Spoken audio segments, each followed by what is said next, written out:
آج محرم الحرام کی 10ویں شب ہے اور یہ شب غریباں بھی ہے۔ اس شب میں تاریخ کی بہت ساری ایسی سچائیاں چھپی ہوئی ہیں کہ جن کو بیان کرنے کے بعد دل رکھنے والے مومن کا کلیجہ منہ کو آ جاتا ہے۔ خاندان رسول صلی اللہ تعالی علیہ وسلم کے نونہالوں کی ایک عظیم تاریخ آج کی رات سے وابستہ ہے، اور ہم نے یہ جو 10 روزہ مجالس سجائی محرم الحرام کی، اس کا خلاصہ آج کی رات ہے۔ کیونکہ ہر سال یہ 10 مجلسیں جو ہوتی ہیں پہلی محرم سے لے کر 10ویں تک، ہم ان میں الگ الگ موضوعات پر گفتگو کرتے ہیں، اور اس سال ہمارا یہ دستور تھا کہ تاریخ اسلام آپ کے سامنے رکھنی تھی، جو رسول کریم صلی اللہ تعالی علیہ وسلم کی بعثت سے پہلے، آپ کے اعلان نبوت سے پہلے سے لے کر جو عرب کے سیاسی، مذہبی، اخلاقی حالات اور پوری دنیا کے حالات اور دنیا کا، عرب کا جغرافیہ آپ کے سامنے رکھا، اور پھر نبی کریم صلی اللہ تعالی علیہ وسلم کی دعوت سے لے کر اسلام کی نشو و نما، ترویج و اشاعت بیان کی گئی۔ ان 10 روزہ مجالس میں پھر آپ نے چاروں خلفائے راشدین کے زمانے اور ان کے زمانوں میں ہونے والی فتوحات اسلامیہ اور عظیم عظیم کارنامے اس سال آپ کو سنائے گئے۔ مقصد میرا یہی تھا کہ تاریخ کی سچائیوں سے آپ کو جوڑ دیا جائے، تاکہ کوئی بھی اسلام کا بدخواہ اور دشمن صحابہ یا دشمن اہل بیت، دونوں میں سے کوئی بھی آپ کے ذہن کو خراب نہ کرے اور تاریخ کو ون سائیڈ بتا کر یا ایک حصے کی تاریخ بتا کر آپ کو گمراہ کرنے کی کوشش نہ کرے۔ اس لیے میں نے پوری تاریخ آپ کے سامنے رکھی۔ تاریخ اسلام میں اسلام کی سرحدیں مدینہ طیبہ کی سرحدوں سے نکل کر کہاں کہاں تک پہنچی، آپ نے سماعت کیا۔ مولا علی کرم اللہ وجہہ الکریم کے زمانے تک 30 سال ہوتے ہیں خلفائے راشدین کا زمانہ، لیکن اسلام افریقہ کی سرحدوں میں، افریقہ کے جنگلات سے بھی نکل چکا، یورپ کی سرزمین پر، ایشیائی کوچر میں، ترکی میں داخل ہو چکا ہے۔ آذربائیجان، آرمینیا، جارجیا، یہ سارے ان ممالک تک اسلام کی سرحدیں پھیل گئی، حتیٰ کہ حضرت امیر معاویہ کے 20 سالہ دور میں اسلام سندھ اور ہند تک پہنچ چکا۔ یہ تاریخ ہے، اسلام پھیلتا رہا، جس کو علامہ اقبال نے کہا تھا کہ تھمتا نہ تھا کسی سے سیل رواں ہمارا، باطل سے ڈرنے والے ہیں آسمان نہیں ہے، ہم 100 بار کر چکا ہے جو امتحان ہمارا، توحید کی امان سینوں میں ہے ہمارے، آسان نہیں مٹانا نام و نشان ہمارا۔ اسلام کے اس پھلتے پھولتے باغیچے کو دیکھ کر کے ساری دنیا پریشان اور آج تک پریشان ہے، اور اسی پریشانی کا یہ سبب ہے کہ ہر دن ایک نیا حربہ، ہر دن ایک نئی جنگ ہمارے سامنے پیش آتی ہے۔ لیکن میرے عزیزوں، باطل قوتیں جتنے نئے آنے ہمارے خلاف لائیں گے، جتنی جنگیں کھڑے کریں گے، ہر زمانے میں ہم اپنے بچوں کو حسین کی داستان سناتے رہیں گے، ہم کربلا سناتے رہیں گے، تاکہ ہمارے بچوں میں یہ جذبہ ہمیشہ جوان رہے کہ اب کے دور میں آنے والی مصیبتیں یہ کوئی نئی نہیں ہیں، ہمارے آبا و اجداد نہیں، 14 صدیوں سے مسلمان یہ سب جھیلتے آ رہے ہیں۔ میں اکثر ایک جملہ کہتا ہوں، برسات میں نکلے ہوئے ابھی کے کیڑے مسجدوں کے آگے آ کر تلواریں یا چاقویں لہرا کر ڈراتے ہیں، اور اپنے کٹروار ناروں سے تمہیں گھبرانے کی اور خوف و دہشت ڈالنے کی کوشش کرتے ہیں۔ ہو سکتا ہے وہ بچے ڈر جائیں جن کو تاریخ یاد نہ ہو، اور جنہیں تاریخ یاد ہو تو ان کی زبان پر تو یہ شعر آنا چاہیے، ڈل نہ سکتے تھے جنگ میں اگر اڑ جاتے تھے، پاؤں شیروں کے بھی میدان سے اکھڑ جاتے تھے۔ کش ہوا کوئی تو بگڑ جاتے تھے. ارے تیغ کیا چیز ہے, ہم توپ سے بھی لڑ جاتے تھے. ہمیں ان تمام چیزوں سے گھبرانے اور ڈرنے اور خوف کرنے کی ضرورت نہیں ہے. عزیزہ نگران اوقات, آج کے دن سے میں نے اعلان جیسے کیا تھا کہ اب تاریخ کو ہم آگے لے کر کے چلتے ہیں. امیر معاویہ کی خلافت کا دور, ان کے حکومت کا دور ختم ہوا 60 ہجری میں. اب زمان میں خلافت کس کے ہاتھ میں آئے, ایک بہت اختلافی مسئلہ تھا, کنٹروورشل تھا.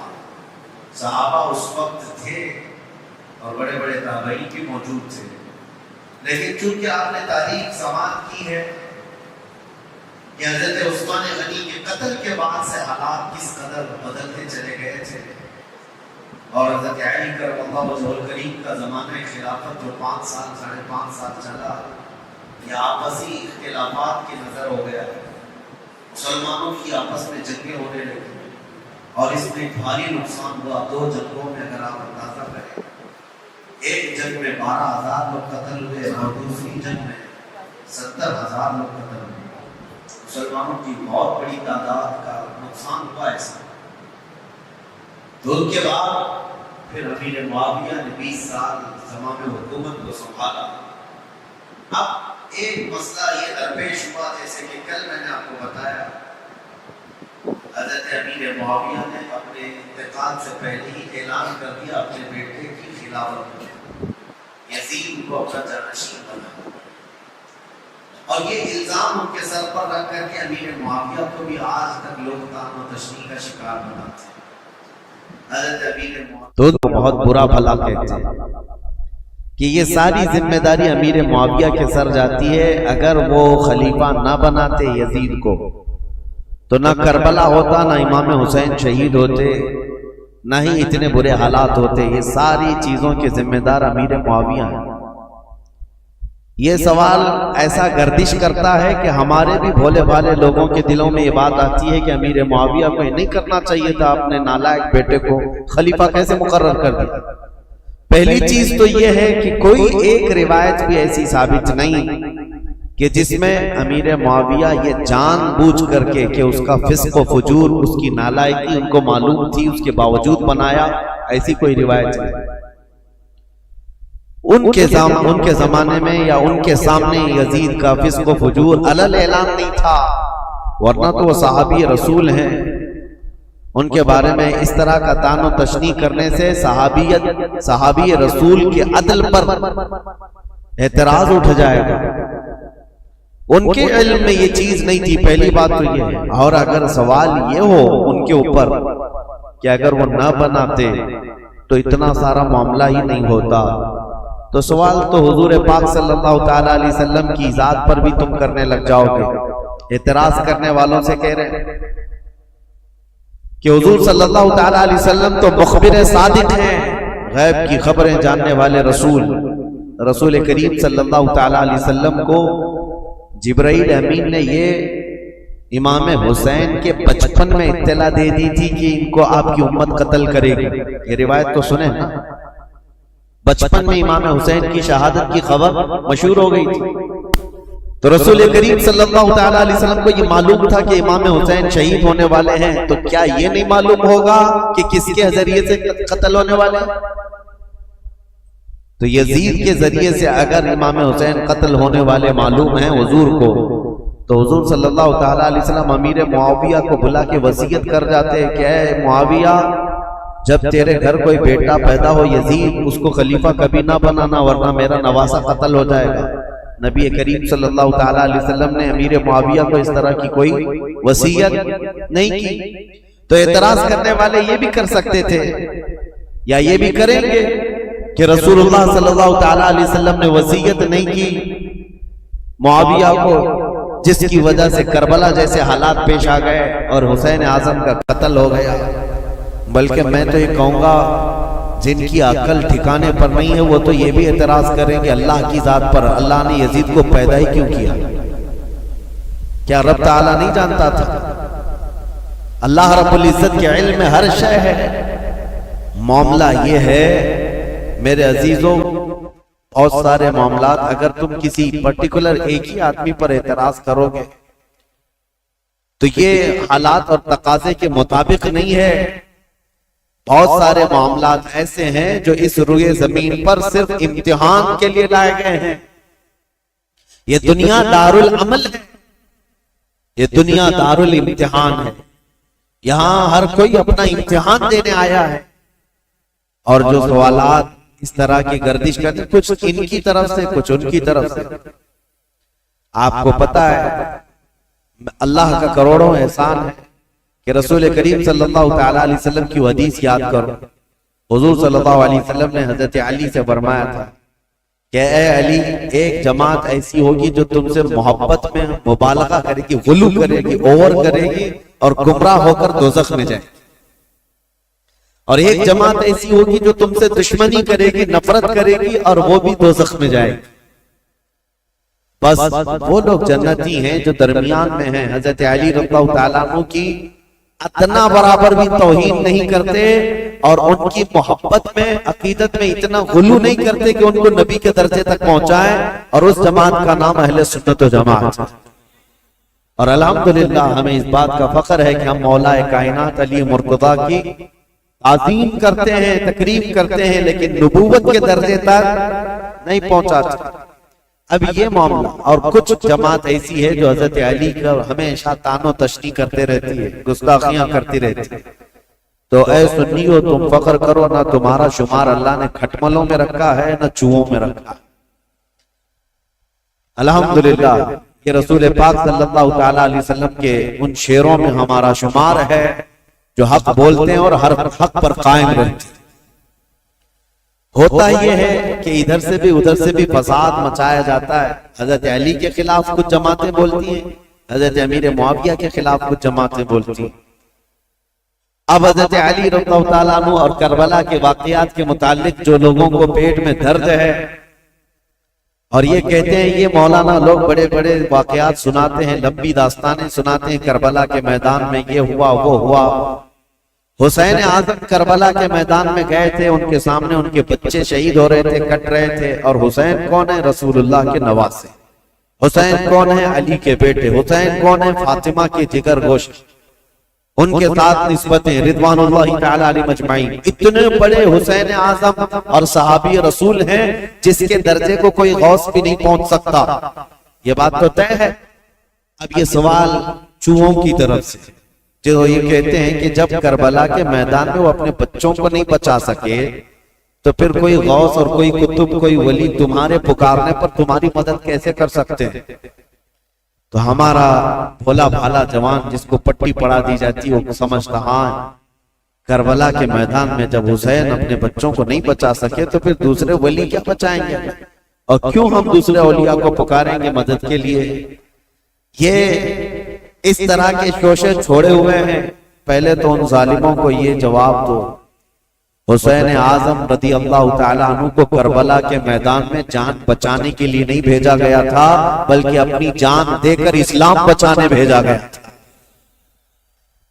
وہ وہاں جان بچانے نہیں گئے تھے بلکہ اپنی جان کی قربانی دے کر اسلام بچانے گئے تھے.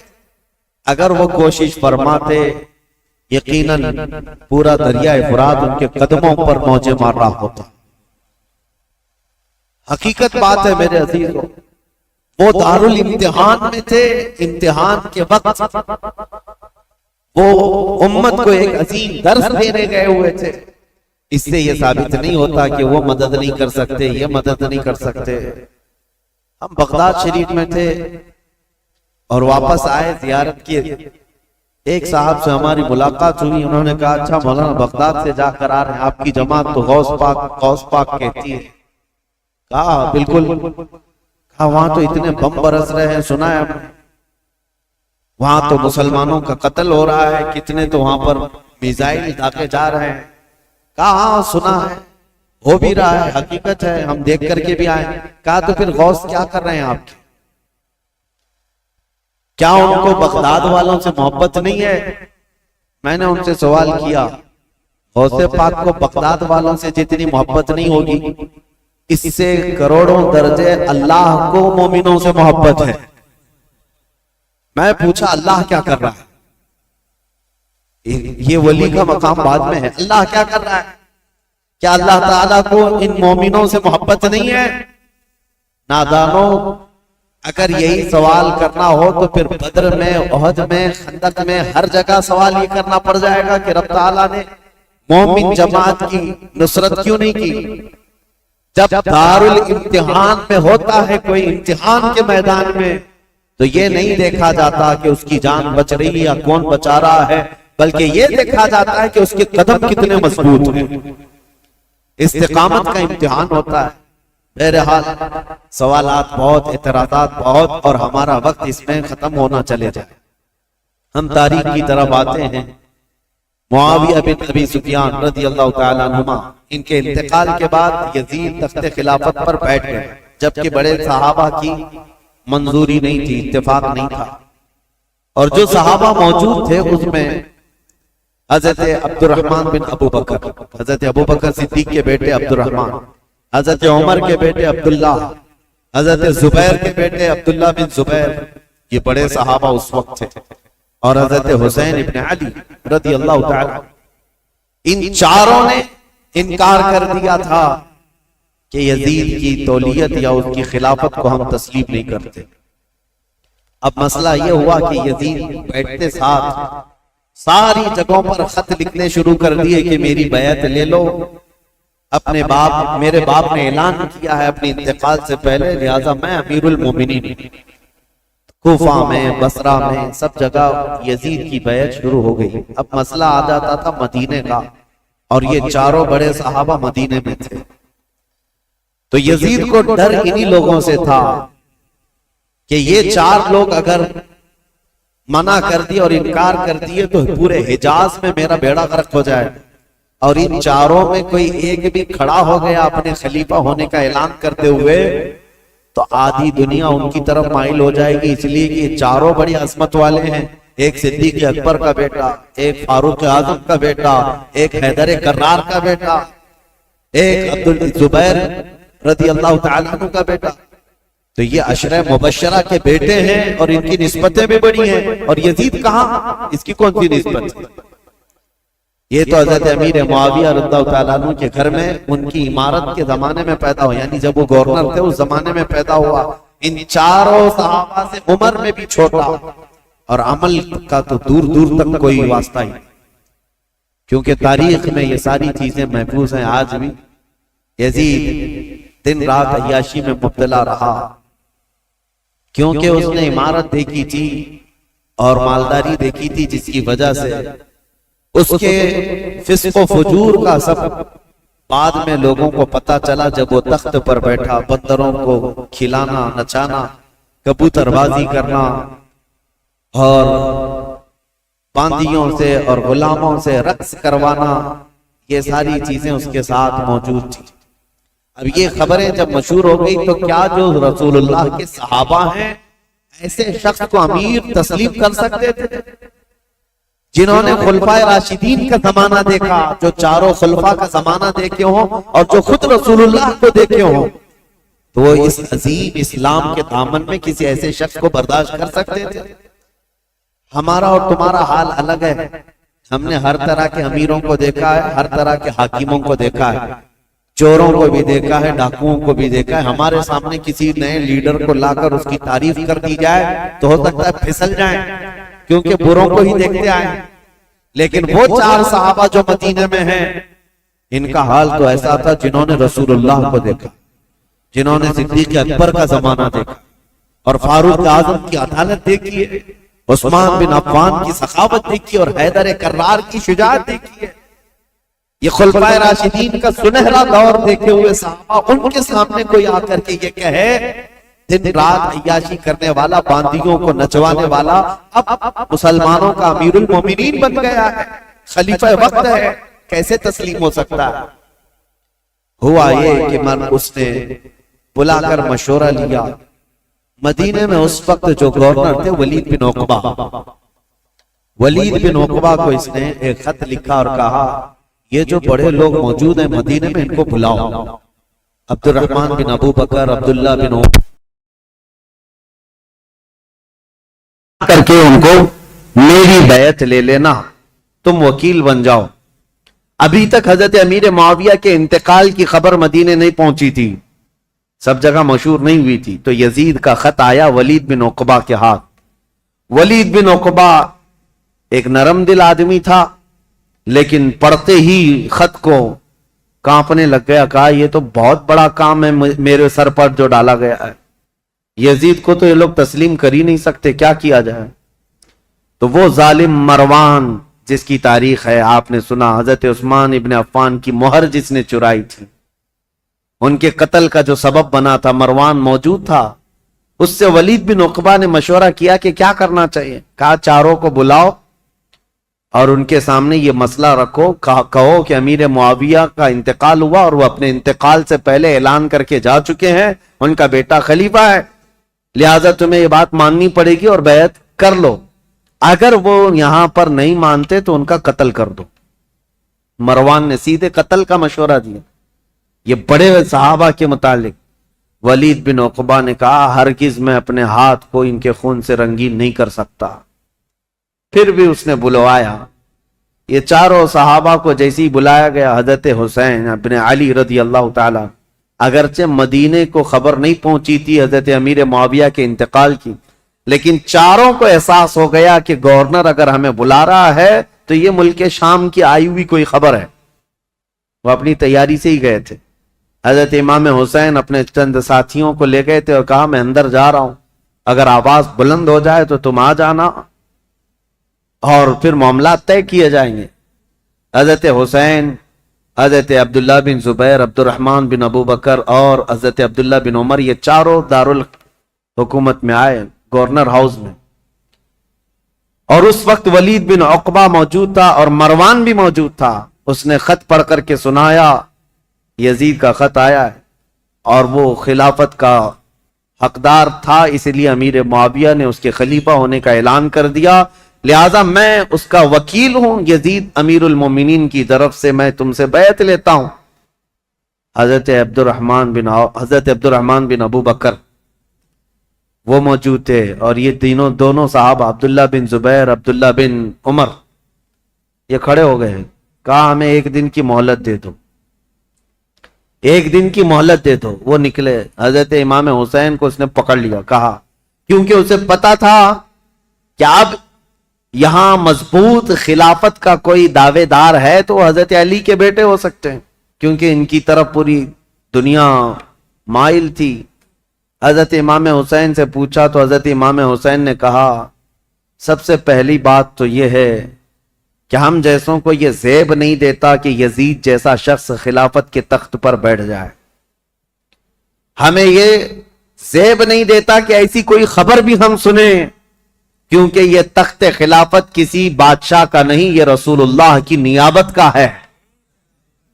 رسول کریم صلی اللہ تعالی علیہ وسلم کی سنتیں جس کے اندر نہیں, وہ ان کی نیابت کیا کر سکتا ہے. تو ولید بن عقبہ نے کہا معاملہ گرم ہو جائے گا, حسین تو تیار نہیں. پھر کہا نہیں, آپ کو تو بیعت کرنا ہوگا. حضرت امام حسین نے کہا میں اس طرح چھپ کر بیعت کرنے والا نہیں, جب سارے مدینے والے سب لوگ بیعت کریں گے تب میں بھی علل اعلان آؤں گا, سب کے ساتھ آؤں گا. آج مجھے جانے دو. ولید بن عقبہ نے ان کو بھی جانے دیا. ٹھیک ہے.